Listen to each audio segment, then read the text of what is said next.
Hey everyone, guess what we're doing today? We're making sauce, tomato sauce, and what are we gonna do with that tomato sauce? Because to make tomato sauce is very easy. You need, are you ready? Tomatoes. That's right, if you're gonna make tomato sauce, you need tomatoes. And you need some very special tomatoes. So just one second. I'm just gonna go grab them. Here we are. We have orange jazz tomatoes and we have blue beauty tomatoes. This is the best tomato I've ever had. Are there better tomatoes out there? There could be. I don't think so. Orange jazz, second best tomato ever had. So I stole the seeds, didn't steal the seeds, I ordered them from Baker Creek and I grow them. Just to let you know, it takes a lot of tomatoes to make tomato sauce. A lot. I can't believe how much. I like my sauce to be very thick and I don't want to add anything to it. So when you're making tomato sauce, you take your tomatoes, gotta take the peels off, gotta take the cores out, gotta take the bottom little part off if it has it. Like heirloom tomatoes always have this little bottom and this little top, okay? You gotta peel them. I blend them, throw them in the pot, and off we go. And what do you do once you get it in the pot? Well, it's pretty simple. Let me show you. Now when you're making your sauce, it's really quite simple, people. So we talked about tomatoes, and what you do is I blend mine and I stick them in a pot. Here we go. Just like that. Nice and smooth. I don't like chunks in mine. And then you put them in this pot and you low heat. See the dial? Low, low. Now some people get it cooking, really get it cooking, okay? I'm not one of those. I know it takes longer. So what do you put in all your tomatoes? To get the skins off, you got all the blemishes off, all the little, okay? This is what I put in. For every 2 kilograms, okay? For every 2 kilograms, times it by 2.2 and get your pounds, 4.5 pounds of tomatoes. I put in 2 cloves of garlic, chop, chop, chop, chop, chop, chop, and I put in a tablespoon of salt. I don't care what salt you put in. I do Himalaya pink salt, kosher salt, table salt, salt, and sometimes I don't put any salt in. And then I put in basil. Now, everyone talks fresh basil, but I'm making sauce and I'm gonna can it and I'm gonna make salsa with it. So I'm making a marinara sauce for pasta and I'm making salsa, okay? This is what I'm gonna do with my tomato sauce and I'm gonna do that today. Orange jazz tomato sauce. So everyone talks about Roma tomatoes, plum tomatoes, you name it when it comes to tomatoes, but this is the most important thing about the tomatoes you use. Are you ready? This is the most important thing. Here we go. Close in shot of the tomato. Okay, see how meaty it is? How it's all meat. No space, no liquid, meat. Okay? Meaty tomatoes are the most important part of whatever tomato you want to make salt with. Oh, you got your Roma flavor. I don't mind the Roma flavor. Oh, you got your beefsteak flavor. Yeah, it's okay. But this flavor, and especially this flavor for sauce. You know, some people put a little sugar in their sauces and stuff, but when you're using this tomato, no way. This is a sweet tomato comparatively to all the tomatoes out there. So just remember, you're growing tons of tomatoes and you have, what am I gonna do? What am I gonna do? Make sauce. I'm gonna can this. And then I can take this sauce and I can use it in whatever I want, whenever I want for the next 5 years, 10 years. Stored correctly.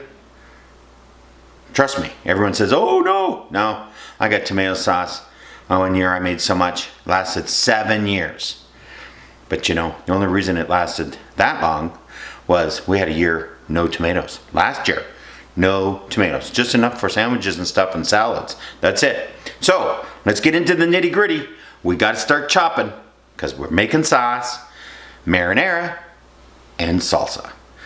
Thank you for tuning in. And the rest of the video is going to be very quick because, well, I don't think you want to watch me chopping tomatoes for 2 or 3 hours because that's how long it's going to take. Okay, a little bit of update here while we're going along. I know you don't want to watch me chopping, but maybe you don't think I'm chopping it. Well, I kind of want to show off a little bit. This is just so much fun. It's a lot of work, takes all day, fills the house up with smells. So just make sure you're ready for it. Look at that. Oh, now I put my diced tomatoes in a little strainer just to get a little bit of that juice off. And then you wouldn't believe what I do with the juice. That's a surprise. No, it's not a surprise. I turned it into Caesar mix. These are white onions. Look at that beautiful sauce. Thickening up. Oh, about another 4 hours to go. Even though I said 4 hours to go, it's going to be another 4 hours. These are white onion. They're actually Sylvester onions. I grow these in my garden. But guess what? If the tops get knocked over, you don't get them this big. So I had to go buy them. So they don't get this big. I had to go buy them. And these suckers, where I live, the reason I grow them, are $4.99 each. And if they're like this, it's more because it's by the kilogram or pound or ounce or gram or however you want to measure it. All I know is they come out to about $4 to $7 a piece. I grow everything else but these. I keep trying to grow these. These are incredibly expensive. Oh, and by the way, go to the produce section where it's expiring. You're cooking this stuff. So if there's bell peppers 1 day past sell date, they move it to that discount 1 day bin, you can get bags of bell peppers. Remember, you're cooking them and you got to cook them the day you buy them, and some of them will be bad inside the bag, but at half price, sign me up. Okay, now we got to get back to chopping. I figure got about another hour and a half of chopping. Then I gotta dice these, and then I gotta dice my bell peppers because my salsa has bell peppers in it. Oh, one last thing. Someone said to me, cause I use a lot of garlic. They don't like garlic. Something must be wrong with them, right? You don't have to put garlic in. It's just a spice. Spice it the way you want. But thickness, that's what you gotta control. And I gotta get this sauce thick. So back to work I go. Wow, what a day. So here's a recap for making tomato sauce, salsa, and marinara. So, orange jazz pasta sauce, kind of a marinara pasta sauce. Make your pasta, put this on, you're good to go. It's thickened orange jazz tomatoes, and just before I canned it, I threw in red beauties and a few onions and a few other things. But more importantly, salsa. I used tomato paste, bought from Costco, and I want it thick and chunky. So if you're gonna make salsa and you want it thick and chunky, use tomato paste, put all your stuff in there, but put the tomatoes in, boil it up, get it going, throw the tomatoes in just before you can. This is how you get thick and chunky. Because you remember, you're either gonna water bath it, okay, or the oven method, which I don't know if it's ever out there, but I use my oven. I just set it at 220.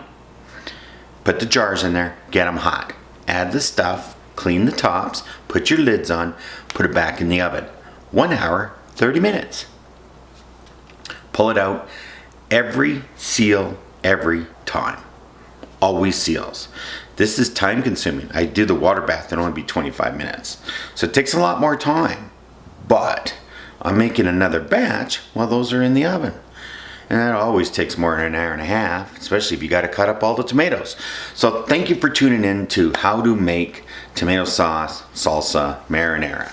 Your tomatoes are key. Now, my next video, I'm actually going to make tomato sauce, without taking the skins off or anything, because someone told me this works out just as good than taking all the skins off.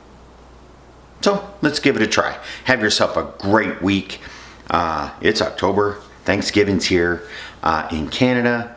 And I'll see you in the future.